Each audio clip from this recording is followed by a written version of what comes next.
What's going on, everybody, and welcome back to the channel. So the other day I was scrolling through the good old interwebs and I came across a Game Rant article from December of 2020 that discussed the 12 best years in gaming history. So this got me to thinking about my best years in gaming, mainly in middle school back in the 2010s, and that's when I thought of something. What if 2022 turns out to be the best year in recent gaming history? Alright, well, so to determine that, you've got to look back at what I would consider recent gaming history, which to me is roughly the past decade, give or take 3 to 5 years. And in that span, my opinion for the best years in gaming easily are 2011, 2013, and 2017. For my personal enjoyment, though, 2013 was magnificent. NCAA 14 came out. I finally transitioned Skyrim from the Xbox 360 to the PC with loads of new mods, and let's not forget GTA 5 came out. 2013 also saw the launch of the PS4 and the Xbox One, where I swapped from the Xbox 360 to the PlayStation 4 for the first time, and I still do not regret that decision to this day. There were, of course, other achievements in 2013, such as the launch of the Last of Us series, but those are the main headliners for me.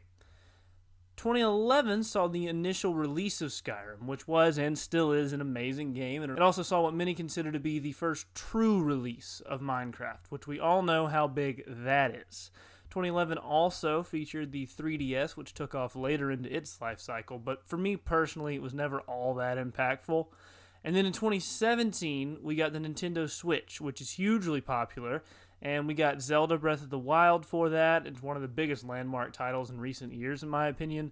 The Switch also picked up Super Mario Odyssey, but in my opinion, nothing else really groundbreaking took place in 2017. Obviously, there were other good games, but nothing really super noteworthy.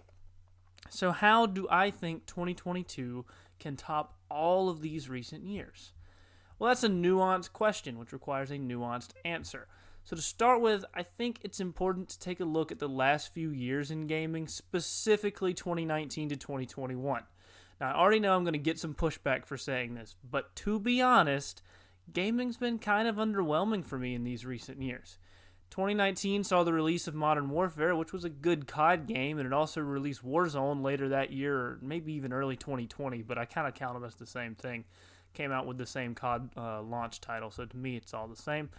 And Warzone was and still is hugely popular, but again, it's nothing like super groundbreakingly crazy.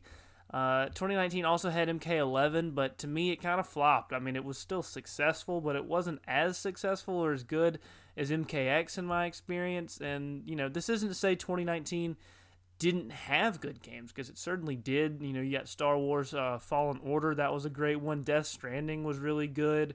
The Outer Worlds was really good as well. Sekiro was a huge title. But honestly, how many of these titles would be considered groundbreaking or generation defining?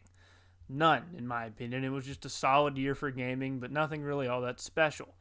Which leads us to the year that was 2020, and we all know how that one went. 2020 saw The Last of Us Part 2, which was honestly pretty strongly hated, or at the very least received mixed reviews from fans. It also experienced for me what is the most frustrating console launch in my entire lifetime, with supply shortages at all-time highs, the new generation of consoles proven to be just about impossible to acquire, which really, really dampened the impact of the next-gen launches. It did have some stellar games, though, like Ghost of Tsushima, the Final Fantasy VII Remake, as well as Demon's Souls, and even Ori Will of the Wisps, which is a little hidden gem of a game that if you haven't checked out, I really recommend you at least look into it. However, similar to 2019, none of these titles were generation-defining by any means. There was no GTA 5 or Skyrim or even a game as big as The Witcher 3. And that, coupled with everything else that happened in 2020, with countless delays and setbacks, it was really just a lackluster year at best for gaming. Even though we saw large numbers of gamers increase with more people being home and gaming, as far as actual releases and major long-lasting impact, 2020 didn't have much positive for us. Then we have 2021 up to current day, which at this recording is November 21st of 2021. 2021 was supposed to be a huge year as console shortages were expected to level out. Delayed games were expected to finally launch, but none of that's really coming true. Instead, console shortages are just as bad as ever, and there recently haven't been very many major titles released this year. I mean, Resident Evil Village is one of the best games of the year, and to me, it's a good game, but again, nothing special.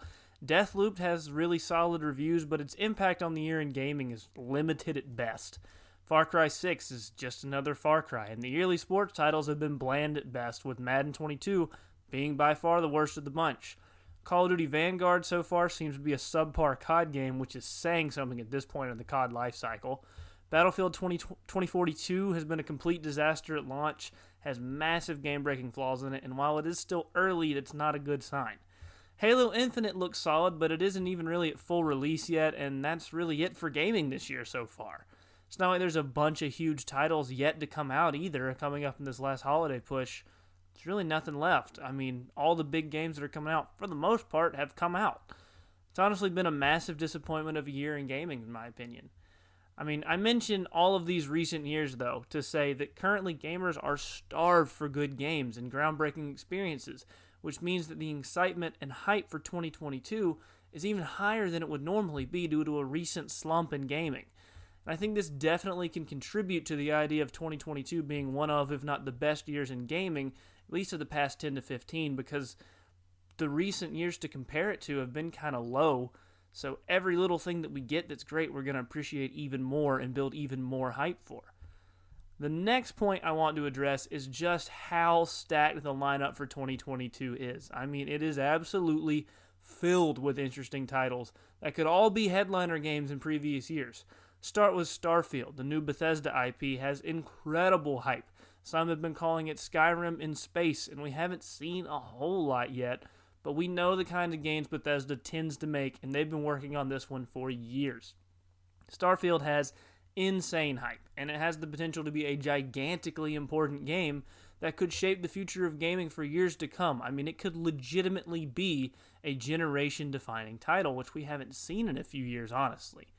Then there's Elden Ring, which is considered to be the ultimate culmination of everything From Software has learned through making all the Souls games as well as Sekiro and Bloodborne. It has immense hype as well, and it could also be a generation-defining title for its genre. We've seen a good bit of this game already, and it looks absolutely amazing. And I, along with most everybody else I know, is super hyped to play it. And that's saying something. It might even be the best From Software title of all time. That's at least what people who have played it are saying. I don't know, I haven't got my hands on it, but that's the hype for it. But that's not all either. Then you have Hogwarts Legacy, which is a new game that is set in the incredibly popular world of Harry Potter. It being in the Harry Potter world alone will be enough to hype up millions of fans, both gamers and non-gamers alike, that are just big fans of the series. But then if you watch the trailers, you'll be even more hyped for it. I then found out it's supposed to be an open-world RPG game, and there isn't much else known about it, but the potential there is limitless. Creating your own character and going through Hogwarts, getting sorted into a house is all very exciting.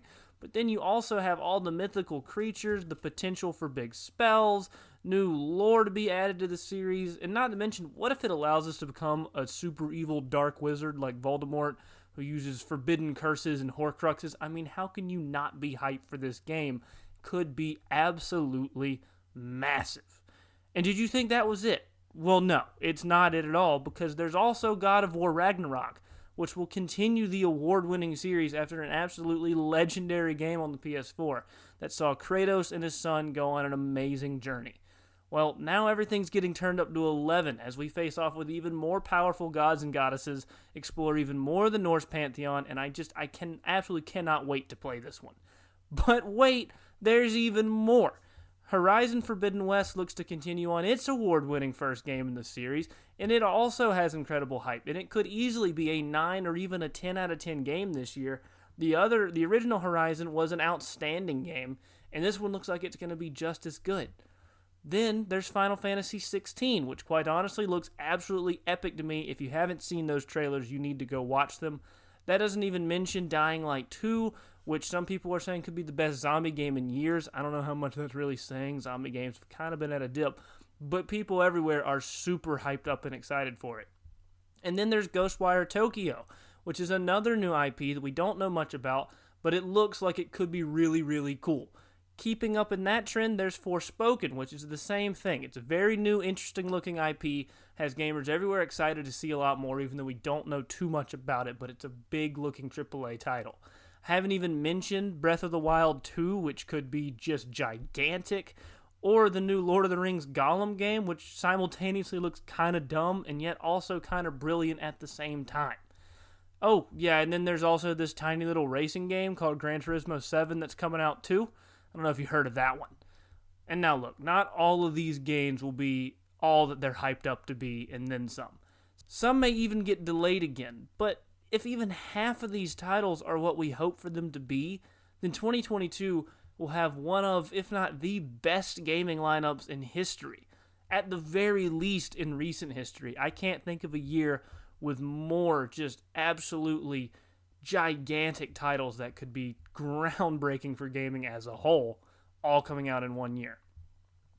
Another point to add onto the ridiculous list of games that are coming out in 2022 is that it's expected that finally the next-gen consoles will become much more readily available for average people.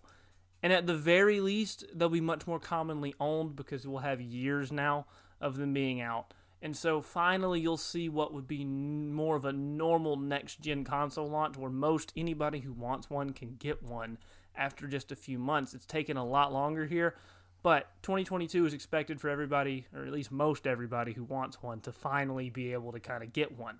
That, combined with all the delays of what were supposed to be potential launch titles on the next-gen consoles that have now been delayed to release in 2022, that to me makes 2022 feel like the first true year of next-gen gaming for the PS5 and the Xbox, whatever the hell they're calling this one. The return to somewhat normal behavior in society, and I say somewhat normal behavior with massive air quotes, will, in theory, allow for less game delays as well as it should help alleviate some of the issues we've seen since the pandemic started with production costs and just getting everybody to work together in person and get games out on time. And all of that kind of causes me to see 2022 as somewhat of a console launch year in its own right, where everybody will finally get their consoles that they want. We'll finally start to see what the true next generation of games that are designed for these next-gen consoles can do. And, hopefully we'll finally get to fully experience what the new consoles have to offer. At least, I hope so.